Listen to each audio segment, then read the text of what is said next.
Jadi kata ahli tafsir, orang yang punya akal itu ujung-ujungnya apa atau pertandanya itu apa, dia akan selalu berpikir kepada Allah. Dalam keadaan jalan pikir, dalam keadaan duduk begini ingat Allah, dalam keadaan jalan ingatnya bagaimana? Ya Allah, alhamdulillah Engkau telah memberikan kakiku masih kuat berjalan. Ya coba kalau seandainya diberikan ujian sakit oleh Allah, namanya stroke juga. Jalannya bukan pakai 2 kaki lagi, bahkan kakinya mungkin tambah 4 ya. 3 bisa jadi 4 ya kakinya. Baik itu. Nah maka ketika orang itu cerdas otaknya, diberi kaki bisa melangkah, digunakan menuju masjid, digunakan menuju majelis zikir, digunakan menuju majelis ilmu, karena dia ingat wong ini kaki juga sebenarnya menggerakkan hanyalah Allah. Yang memberikan power kekuatan dalam kaki bisa melangkah juga Allah. Nah, inilah orang yang cerdas seperti ini. Kemudian waktu dan dalam keadaan duduk pun dia ingat Allah. Masya Allah, alhamdulillah. Nah, saya kok masih bisa duduk ini. Coba kalau seandainya tulang punggung itu nggak ada, ya nggak bisa duduk. Orang diberi kedua itu tulang yang ada di pantatnya, ini juga termasuk nikmat Allah, maka akhirnya dia ingat Allah.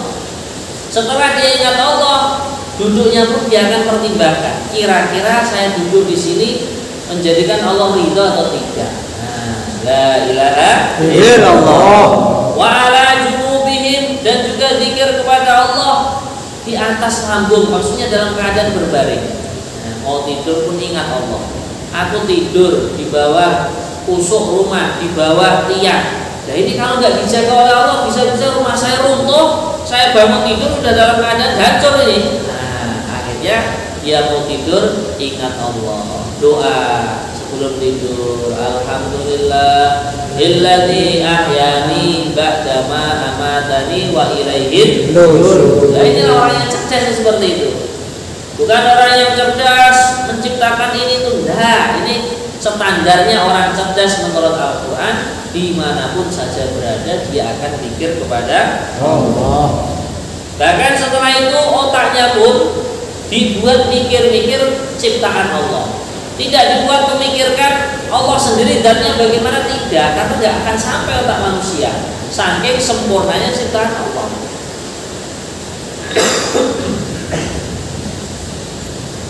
Maka sebagian ulama mengatakan tafakkaru fi khalqillah wa la tafakkaru fi dzatillah. Kalian semua itu tugasnya memikirkan ciptaan Allah. Nah, maka itu ya sudah benar sebenarnya.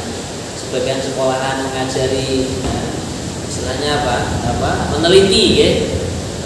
Pohon mangga diteliti. Kemudian ini akhirnya di situ kalau dia menyimpulkan, nanti kesimpulan terakhirnya apa loh? Pohon mangga, dalam satu pohon ada warna hitam, warna hijau, bahkan dalam buahnya sendiri bijinya warnanya putih, buahnya warnanya kuning atau oranye, kemudian kulitnya warnanya hijau. Kok bisa warna-warni sini? Yang menciptakan warna siapa? Allah. Padahal kalau kita gali dari akarnya mangga, nggak ada catnya di dalam, nggak ada.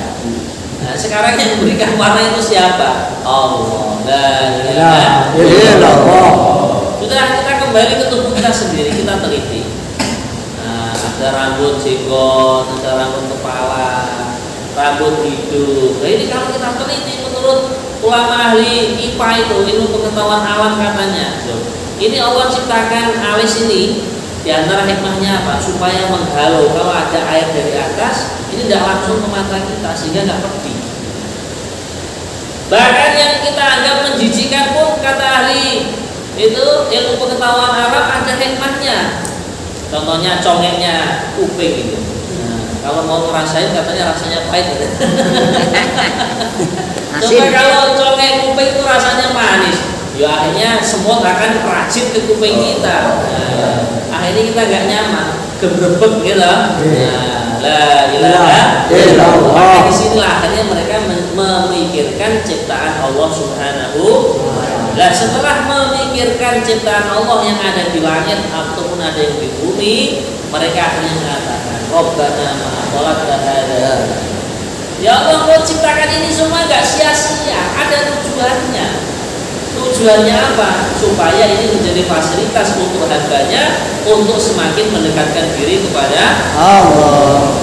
Ini semua fasilitas Allah ciptakan supaya apa? Supaya makhluk yang namanya manusia ini terutama supaya selalu beribadah kepada Allah, selalu taat kepada Allah. Lalu kita ini sudah diberikan fasilitas yang luar biasa. Ya, cuman kadang karena kebodohan kita nggak syukur kepada Allah. Coba kalau seandainya mau menilai tubuh kita itu harganya berapa, miliaran ya, gitu. Nah, satu ginjal aja kalau dijual itu sudah berapa ratus juta itu? Miliar itu, gitu.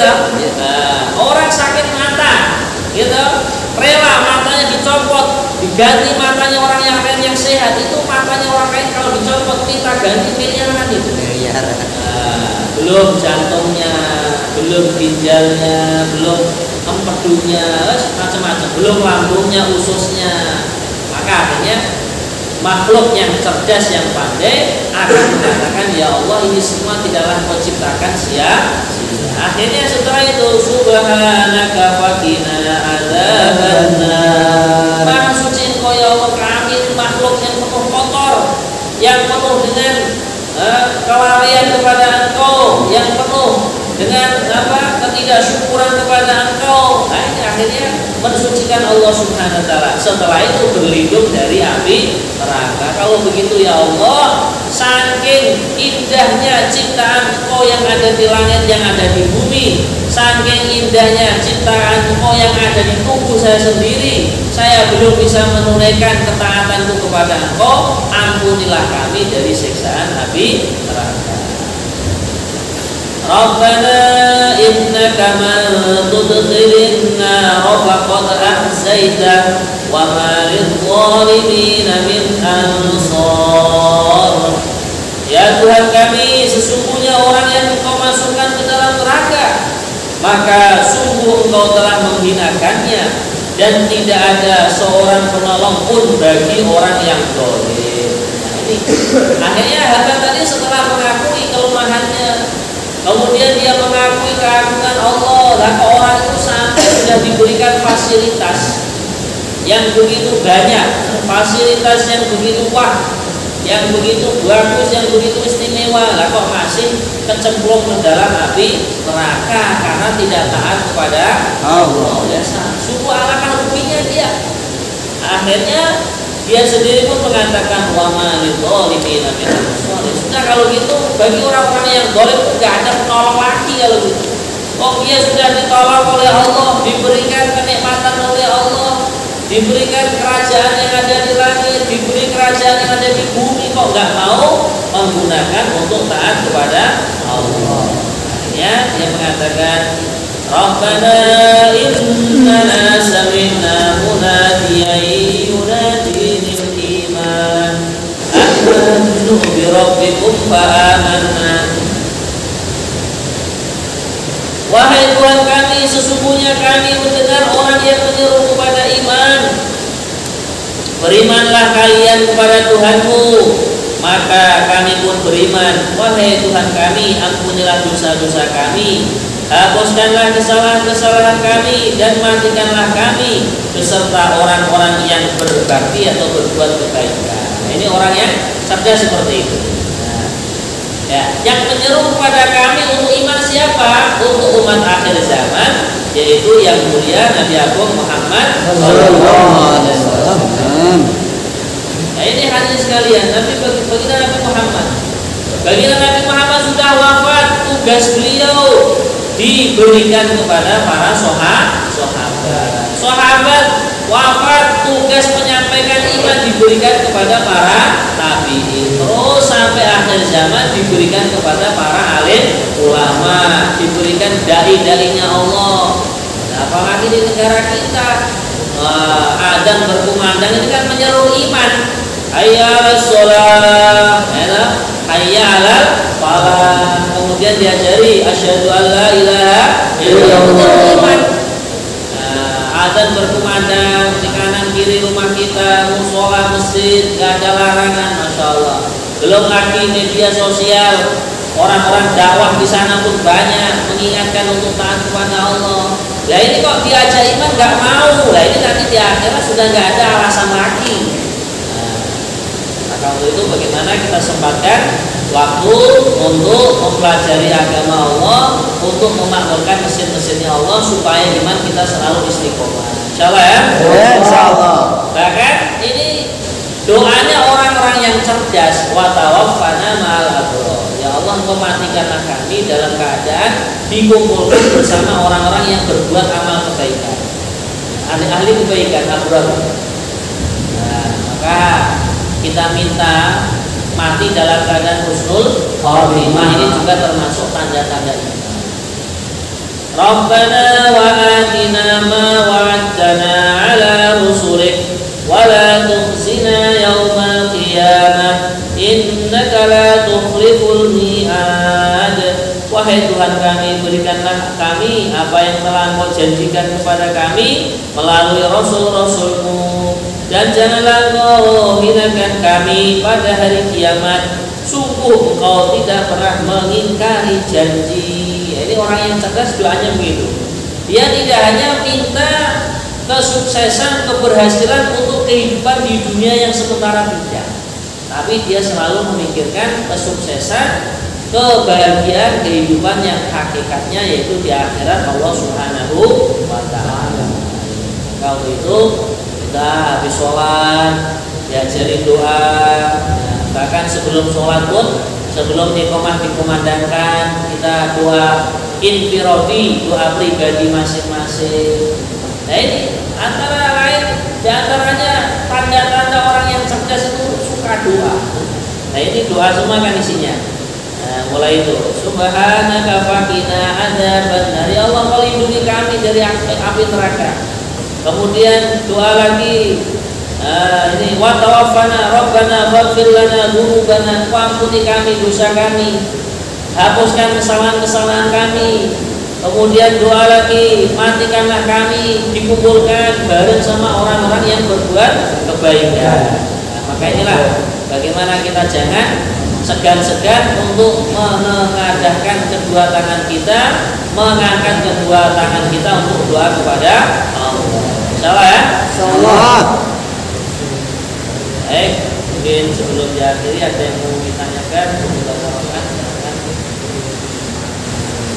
Cukup Pak Haji ya. Kita doa bareng-bareng. Allahumma arhamna bil Qur'an waj'alhu lana imaman wa nuran wa hudan wa rahmah. Allahumma dzakirna minhu ma nasina wa 'allimna minhu ma jahilna warzuqna tilawatahu ana al-laili wa atrafan nahar waj'alhu lana hujjatan ya rabbal alamin. Subhanallah wa bihamdihi, asyhadu an la ilaha illallah. Assalamualaikum warahmatullahi wabarakatuh. Waalaikumsalam warahmatullahi wabarakatuh.